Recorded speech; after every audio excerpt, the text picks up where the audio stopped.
There are resources, there's women's shelters, there's women's centers. Often we're overlooked, but women's centers are an essential part of the network of resources to help. As the anniversary of the December 6, 1989 Polytechnique shooting approaches in Montreal, when 14 women were murdered, a white flag is being raised to honor those victimized by gender-based violence. The event, part of Project Opération Cocoon, in partnership with Info-Femmes at the Mercier-Hochelaga-Maisonneuve Borough. It's the first time ever in Montreal that we're raising the white flag to start the 12 days of action against violence against women. Operation Cocoon is there to help network all the different professionals who might come into contact with victims, also to put the victims at the center of the work that we do, because they're the ones who know best what is helpful.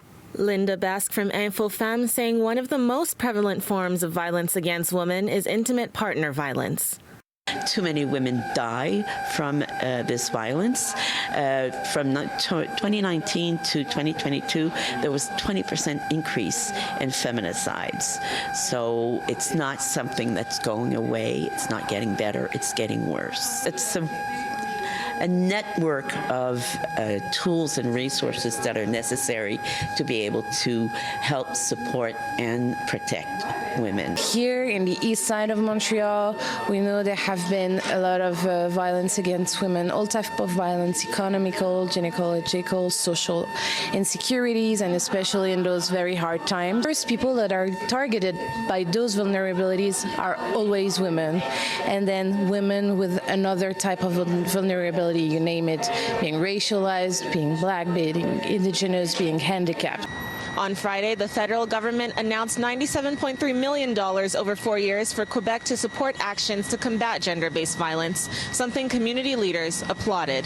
The government needs to invest where it makes sense, meaning social housing, because as we see it, a lot of vulnerability comes from the lack of housing, social housing, affordable housing, and transitory housing, like for women that have been homeless, for example.